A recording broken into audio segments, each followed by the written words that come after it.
வணக்கம். தமிழ் ஃபுட் கார்னர்ல இன்னைக்கு தக்காளி வெங்காய கார சட்னி பண்ண போகிறோம். 10 நிமிஷத்தில் செஞ்சிடலாம். இட்லி தோசைக்கு தொட்டு சாப்பிட்றதுக்கு ரொம்ப சூப்பராக இருக்கும். சாதாரணமாக 4 இட்லி சாப்பிட்றவங்க இந்த சட்னி இருந்தால் கூட 2 சேர்த்து சாப்பிடுவாங்க. அந்த அளவுக்கு டேஸ்ட்டு நல்லாயிருக்கும். இப்போ இதை எப்படி பண்ணுறதுன்னு பார்க்கலாம். இது வரைக்கும் நம்ம சேனலை சப்ஸ்கிரைப் பண்ணாதவங்க சப்ஸ்கிரைப் பண்ணிவிட்டு பக்கத்தில் உள்ள பெல் பட்டனையும் கிளிக் பண்ணிக்கோங்க.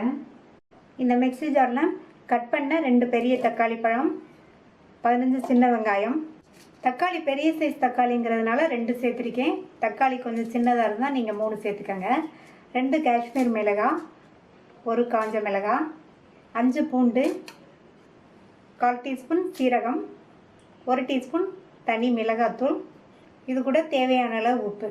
தண்ணி சேர்க்க வேண்டியதில்லை. தக்காளி வெங்காயம் சேர்த்துருக்கிறதுனால தண்ணி தேவைப்படாது. நைஸாக அரைச்சிடாமல் லேஸ் குறப்பாக அரைச்சிக்கலாம். அரைச்சாச்சு. இந்த மாதிரி லேஸ் குறப்பாக அரைச்சிக்கணும். நான் இதில் 1 காஞ்ச மிளகாவும் 2 காஷ்மீர் மிளகாவும் சேர்த்துருக்கேன். காஷ்மீர் மிளகாய் தான் காரம் அவ்வளோவா இருக்காது, கலருக்காக தான் சேர்த்துருக்கேன். சப்போஸ் உங்கள்கிட்ட காஷ்மீர் மிளகாய் இல்லைன்னா 1 காஞ்ச மிளகாய்க்கு பதில் 2 காஞ்ச மிளகாய் சேர்த்துக்கோங்க. எல்லாமே வதக்காமல் பச்சையாக அரைச்சிருக்கிறதுனால இப்போ இதுக்கு தாளிப்பு போட்டு சட்னியை வதக்கிடலாம்.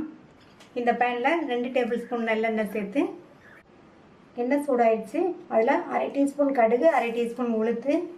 கடுகு உளுந்து நல்லா பொரிஞ்சிருச்சு. கறிவேப்பிலை, 2 பிஞ்ச் பெருங்காய பவுடர். அடுத்து நம்ம அரைச்ச சட்னியை சேர்த்துடலாம். சட்னியை சேர்த்துட்டு நல்லா ஒரு தடவை மிக்ஸ் பண்ணி விட்டுக்கணும். இந்த சட்னி நல்லா கொதிக்க ஆரம்பித்ததுக்கப்புறமா ஸ்டவ்வை சிம்மில் வச்சு ஒரு 5 நிமிஷம் வச்சிடணும். அப்போ தான் சட்னியில் உள்ள பச்சை வாசனை எல்லாம் போகும். இப்போ சட்னி நல்லா கொதிக்க ஆரம்பிச்சிருச்சு. ஸ்டவ்வை சிம்மில் வச்சிடலாம்.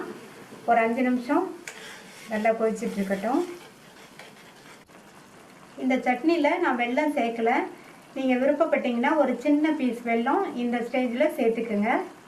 5 நிமிஷமாக சிம்லேயே வச்சு கொதித்து சட்னியும் ஓரளவு வத்திருக்கு. சட்னியில் உள்ள பச்சை வாசனையும் போயிடுச்சு. நம்மளுடைய சுவையான தக்காளி வெங்காய கார சட்னி ரெடி ஆயிடுச்சு. இந்த டேஸ்டான சட்னியை ட்ரை பண்ணி பார்த்துட்டு உங்கள் கமெண்ட்ஸை சொல்லுங்கள். தேங்க்யூ.